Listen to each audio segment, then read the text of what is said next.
একটা রেস্কিউ অপারেশনে এসেছি। খবর এসেছে একটা কালাত সাপ একটা বাড়ির ভিতরে ঢুকে পড়েছে।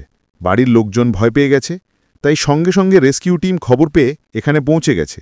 সাপটা ঘরের মধ্যে থালা বার্তাবর্তনের ফাঁকের মধ্যে লুকিয়ে আছে। খুঁজতে খুঁজতে প্রায় ৩ মিনিটের বেশি সময় লেগে গেল, কিন্তু সাপটা দেখা মিলছে না। আপনারা ভিডিওটা মনোযোগ দিয়ে দেখুন আর আমাদের চ্যানেলটা সাবস্ক্রাইব করে দিন। কমেন্টে জানিয়ে দিন কেমন লাগলো।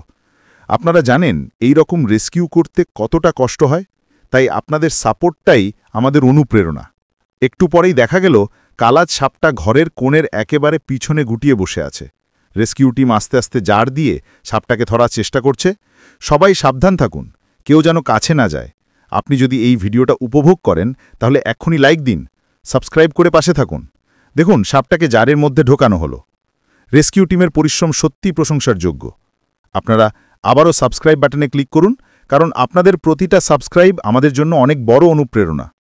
ভিডিওটা পুরোটা দেখবেন, কারণ শেষে আমরা দেখাবো কিভাবে এই কালাত সাপটাকে নিরাপদে জঙ্গলের মধ্যে ছেড়ে দেওয়া হচ্ছে। আমাদের টিম একদম সাবধানে সাপটাকে নিয়ে এখন জঙ্গলের দিকে যাচ্ছে। আপনারা কমেন্টে জানিয়ে দিন পরের বার কোন সাপ নিয়ে ভিডিও দেখতে চান। আর হ্যাঁ বন্ধুরা, ভিডিওটা যদি ভালো লাগে, আমি আসছি। আজকের ভিডিওটা হবে আমাদের কোলাজ সাব রেস্কিউ অপারেশনের পুরো ঘটনা। শুরু থেকেই শেষ পর্যন্ত একটানা কথা বলছি, তাই ভিডিওটা মাঝখানে থামারেন না। আগে একটা ছোট হুক। দিনটার সকালে আমরা খবর পাই যে একটি কোলাজ সাপ গ্রামের বাড়ির বারান্দায় লুকিয়ে আছে। সাবলীলভাবে ট্র্যাক করে আমরা গড়বেতা এলাকা থেকে পৌঁছাই। প্রথমে আশেপাশটা দেখে নিশ্চিত হই যে মানুষগুলো নিরাপদ জায়গায় আছে। চারপাশ থেকে ছোট বাচ্চাদের ও পশু পায়রা দূরে রেখে আমরা প্রয়োজনীয় সরঞ্জাম বের করি। লম্বা সাপ ধরার কাঁটা ভরা দড়ি, সাপ ধরার হুক, মোটা গ্লাভস, একটি কন্টেনার যেখানে সাপটাকে ঝুঁকিমুক্তভাবে রাখা যাবে, এবং একটি মোবাইল লাইট। এরপর আমি ক্যামেরার সামনে দ্রুত পরিচয় দিই। আমি আপনারা সবাইকে জানাই আমাদের চ্যানেলের নাম ও আজকের উদ্দেশ্য। আর ভিডিও দেখতে দেখতে যদি ভালো লাগে তবে সাবস্ক্রাইব করে দাও, লাইক আর শেয়ার করো, কমেন্ট করো। এরপর আমরা ধীরে ধীরে বাড়ির কোণে যাই যেখানে সাপটা লুকিয়ে আছে। প্রথমে সাপটা দেখে বিশ্লেষণ করি, রং, মাথার রূপ, লেজের প্যাটার্ন দেখে বোঝার চেষ্টা করি এটা কি বিষধর নাকি অবিষধর। দর্শকদের বলি সতর্কতা, কোনো অজানা সাপকে নিজে ধরতে যেও না, পেশাদারদের ডাকো, এবং যদি বাড়িতে কেউ সাপ দেখেই আতঙ্কে মিশে যায় তাদের শান্ত করো। আমরা আসি ধীরে ধীরে যাতে সাপটা ব্যাহত না হয়। এক্ষুনি সাপকে জোর করে উত্তেজিত করলে তা আক্রমণাত্মক হয়ে উঠতে পারে। এই পুরো প্রক্রিয়ায় আমরা ২-১ বার থামি এবং ক্যামেরায় সাপকে ক্লোজ আপ দেখাই। দর্শকদের জানাই সাপ ধরতে গিয়ে কখনো সরাসরি আপনার হাতে আঙুল দেবেন না। হুক ও কন্টেনার দিয়ে সাবধানে সাপকে ঘিরে ধরে আমরা হুক ব্যবহার করে মাথার দিক ঠিকঠাক কন্ট্রোল করি যাতে সাপ আঘাত করতে না পারে। এখানে আমি দেখাচ্ছি কিভাবে সাপটিকে ধীর গতিতে কন্টেনারের মধ্যে প্রবেশ করানো যায়। পুরো সময়ে একে একে বলি যে সাপকে দুর্বল করার চেষ্টা করো না, বিকট কোনো শব্দ করো না, দাঁড়িয়ে থাকা লোকজনকে সরে যেতে বলো। যখন সাপটি নিরাপদে কন্টেনারে চলে আসে আমরা শান্তভাবে কন্টেনার বন্ধ করি এবং কন্টেনারটি এমনভাবে সিল করি যাতে সাপ টেক্সচারালভাবে আহত না হয়। একই সাথে দর্শকদের জানাই যে সাপ ধরার সময় যদি কারো উপর সাপ হামলা করে বা কেউ কামড় খায় তখন অবিলম্বে প্রফেশনাল মেডিকেল সাহায্য নেবেন। আলগো করে বলছি, কামড় লাগলে শান্ত থাকবেন, চলবেন না, কামড় লাগা অংশকে অচল করে রাখার চেষ্টা করবেন এবং কঠোরভাবে কেটে রক্ত টানার, কামড়ের জায়গায় জ্যান্ত ঝালাই করা বা বিকল্প চিকিৎসকের কাছে নিয়ে যাওয়ার বদলে হাসপাতালে নিয়ে যান। কামড় লাগলে কাটা, টুর্নিকেট, মুখ দিয়ে ভেনম চুষে বের করার কোনো প্রাচীন পদ্ধতি ব্যবহার করবেন না। এই ধরনের আধুনিক এবং বৈজ্ঞানিক পরামর্শ বিশ্ব স্বাস্থ্য সংস্থা এবং মেডিকেল প্রোটোকল অনুসারে দেওয়া বলে মনে রাখবেন। WHO নির্দেশিকা অনুযায়ী দ্রুত নিরাপদ স্থানান্তর এবং সঠিকভাবে প্রাথমিক সেবা জরুরি। আমরা সাপটিকে যতটা সম্ভব শান্ত রেখেই গাড়িতে বেঁধে নিয়ে যাচ্ছি।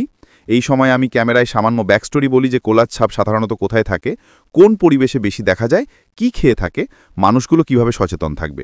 এটি দর্শকদের শিক্ষামূলক তথ্য যাতে পরবর্তীতে একই ধরনের সিচুয়েশনে তারা সতর্ক থাকতে পারে।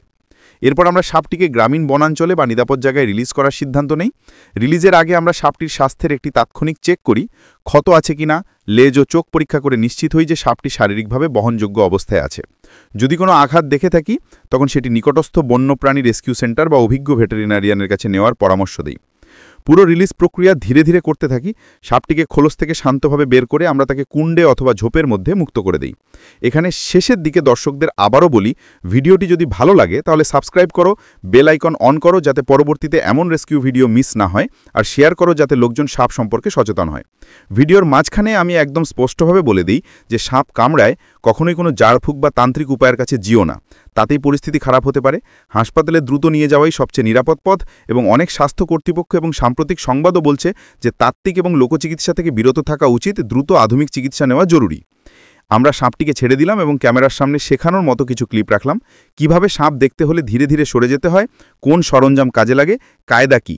এভাবে 10 মিনিটের ভিডিওতে পর্যাপ্ত ভিজুয়াল এবং বর্ণনা সহ পুরো অপারেশনটি আমি একটানা ধারাবাহিক লাইনে বলছি, যাতে কোনো বিরতি বা লেখা ছাড়া পুরো কাহিনী চলতে থাকে।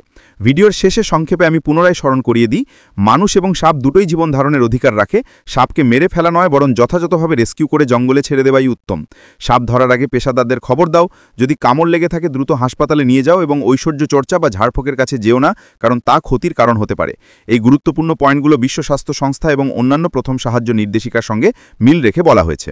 ভিডিওর লাস্টের শেষ সেকেন্ডে আমি বলবো, সাপটিকে আমরা নিরাপদে আবার জঙ্গলের মধ্যে ছাড়ছি। আপনাদের সবাইকে ধন্যবাদ।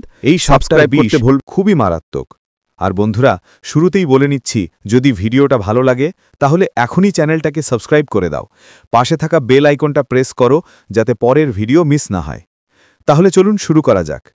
রেস্কিউ টিম খবর পেল একটা বাড়ির পাশে বনের ধারে এই কালাজ সাপ দেখা গেছে। দলটা তৎক্ষণাৎ চলে আসে জায়গায়। সবাই একটু ভয় পাচ্ছে, কারণ আগের 7টা কালাজ সাপ এরই মধ্যে ধরা পড়ে গেছে। এবারে অষ্টম সাপটা খুবই চালাক আর গর্তের ভিতর ঢুকে বসে আছে। রেস্কিউ টিম ধীরে ধীরে সার্চ অপারেশন শুরু করল। ক্যামেরা ঠিকভাবে ধরো ভাই, সবাই সাবধানে থাকো। বন্ধুরা, সাবস্ক্রাইব করে দাও প্লিজ, কারণ এই রকম রিস্ক নিয়ে ভিডিও করতে অনেক কষ্ট হয়। তোমাদের সাপোর্টই আমাদের শক্তি। এবার দেখুন, টিম গর্তের মুখের দিকে বাঁশের সাহায্যে সাপটাকে বের করার চেষ্টা করছে।